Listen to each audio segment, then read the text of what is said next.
Hey, Latin 2, just when you thought there was not going to be more videos, because what could there be after passive verbs and passive participles? Well, there's more than obviously just verbs and participles to a sentence. There's adjectives. And you might be thinking, but wait, didn't we learn all the declensions of adjectives in Latin 1? Well, sort of. Yes. Yes, you did. However, in chapter 34, 35, and so on, you're going to start seeing comparative adjectives. Technically, you've already seen some. But comparative adjectives are a thing. Now, this is really sort of a bigger topic that is comparative/superlative adjectives, which are taught together in chapter 34. But for the sake of space on my board, I'm going to break comparative and superlative adjectives up into different videos. So make sure that you think of this as part one of like 2 or actually maybe 3 or 4, because I'll probably do adverbs. Don't worry about that yet right now. Just worry about this as the beginning of a conversation. And that conversation is comparative adjectives. And if you don't know what I mean by comparative adjectives, it's actually real simple. You use them all the time in English. I'm just talking about when you have an adjective and you make it comparative, as in you make it where it can be used to compare. So this would be the difference between happy and happier, or attractive and more attractive, right? The way we form these in English is we stick er on the end of an adjective if it's pretty simple and pretty short, or if it's something a little bit longer, we use the word more, right? Just because you would never say attractiver. No, you wouldn't do that. So that's all I'm talking about, is I'm talking about the difference between these kinds of things, happy versus happier. And the good news is it's actually not very hard to do that in Latin either. It's almost as simple as this. Almost.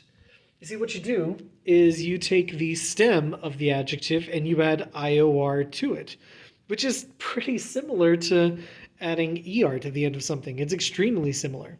So, for example, if I were to use happy, which I used in English as well, then, that's lightus. It's a first and second declension adjective, lightus aum.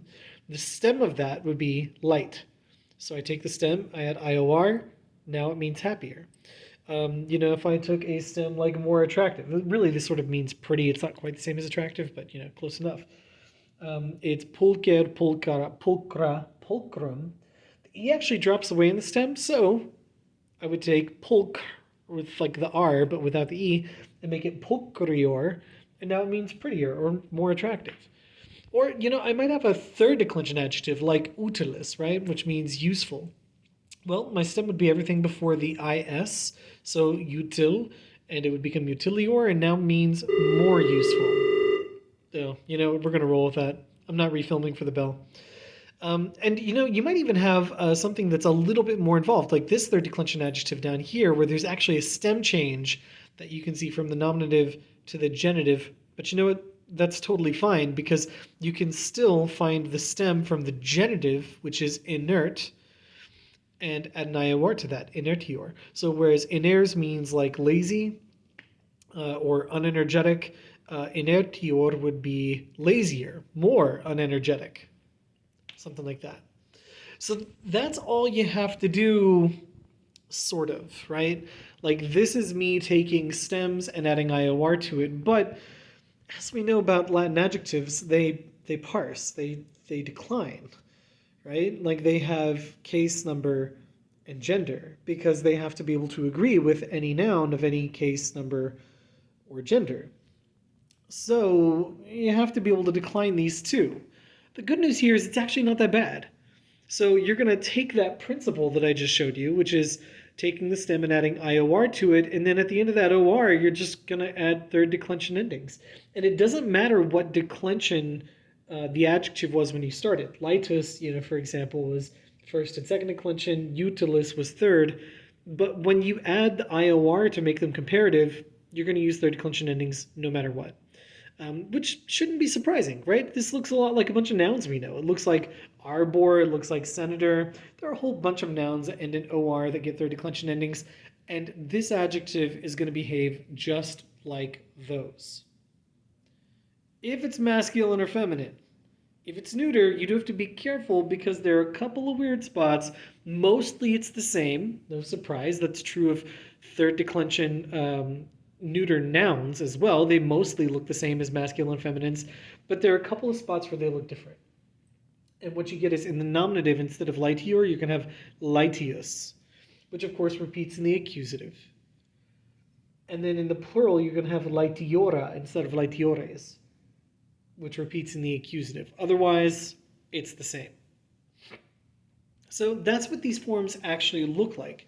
If you need to decline a comparative adjective, this is what you'll do. You'll put whatever the stem is in front of an IOR plus the appropriate third declension ending.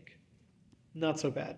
But let's make sure you can use them in a sentence, right? None of these things matters. Knowing your forms never matters if you can't use it in a sentence. You learn the forms so that you can use it in a sentence. So let's see some examples of a sentence that is, in fact, comparative, that has a comparative adjective in it that is showing a comparison. So this says, Luke is longer than Leah. All right. Actually, both of these sentences say exactly that same sentiment. Luke is longer than Leah. So what I have here is my subject, Luke. My verb is, my comparative adjective that's describing Luke. But because it is comparison, I'm comparing Luke to somebody or something else, which is than Leah.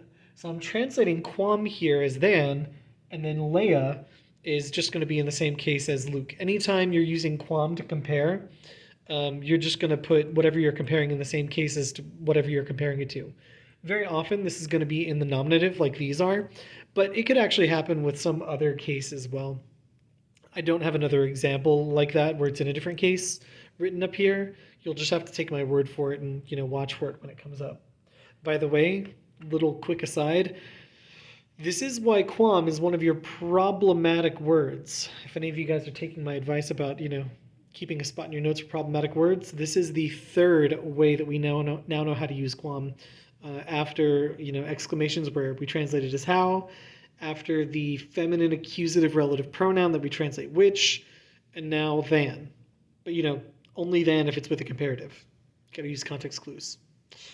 Anyway, but you might not get a quam to mean than. You could also do it this second way. Second sentence means the exact same thing as the first sentence, except that instead of using quam and then the same case as to whatever the comparison was, I just used an ablative. This is totally a thing. You can also do this. It's referred to as the ablative of comparison. But, the fact is you could form your sentence either way with quam in the same case or with an ablative of comparison, and still this sentence means Luke is longer than Leah. Now, sometimes you use comparatives when you're not comparing to something else directly, but you still mean whatever you're trying to say in a comparative sense. Like this one, where it says, my friend remembers better days.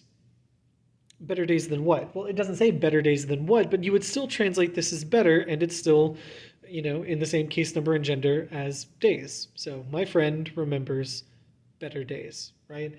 Or this example down here where I don't even have a noun in here, I just have the comparative adjective, and because it's neuter plural, I'm going to supply the word things. This says, tell me better thing or happier things rather, where this means happier and it's essentially being used like a noun, so I'll just insert the word things and it's all good. That's a phenomenon that we know from other adjectives, but it also applies to comparatives. Now, those sentences were comparative even though I'm not comparing laetiora to something else that's named in there, even though I'm not comparing meliorum to something other than days, right? I'm not comparing the days to any other expressed day, but you still translate them comparatively with that ER on there. Better, happier, all right? That said, though, you won't always translate your comparative with an ER. I know, I just spent this whole time explaining to you how comparatives are just in English when we use ER or more. But in Latin sometimes, that's not quite what they're being used for. Sometimes in Latin, they're being used to show a degree to which something is the case. So this sentence says, I see a cat, and then I'm describing that cat as inetiorem. Now I could say lazier. I see a lazier cat, but semantically, there's not really a good reason to say that unless I'm actually comparing. And I don't have a than in here. So in a sentence like this one, rather than it being, I see a lazier cat, it would probably be better to say, I see a rather lazy cat. And so I'm just showing that there's a degree to this, that I'm not just seeing a lazy cat, but a cat that's, fairly lazy. I'm upping the level of its laziness a little bit without actually drawing a direct comparison to something else.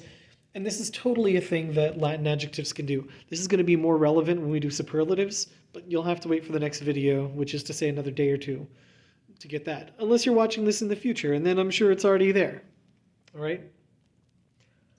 Or you might have a sentence like this one, where it says, can I stay awake with rather strong coffee?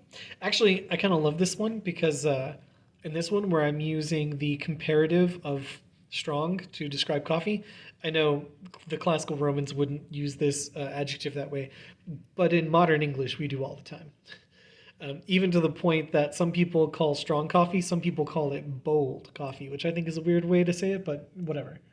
It works for this example. But it's saying, can I stay awake? And then, I don't know, does this make sense to say rather strong coffee or stronger coffee? Honestly, with this particular sentence, I kind of think it sounds good either way. And there may be sentences like that, although usually it's going to sound either better with an ER because you're definitely showing a comparison, or it's going to be like a rather kind of thing. But yeah, that's comparatives in a nutshell. You're either going to be showing a comparison, an actual facts comparison, or you're just going to be saying something is rather X, right? Or rather that X is rather Y in quality. So now I'm going to go away. I'm going to be right back. Well, from your perspective as a viewer, I'm actually probably not going to film the video on superlatives until tomorrow. But I'm going to film the video on superlatives really soon and watch for at least one more video, maybe two, on comparatives and superlatives after that one. So yeah, see you soon. Bye.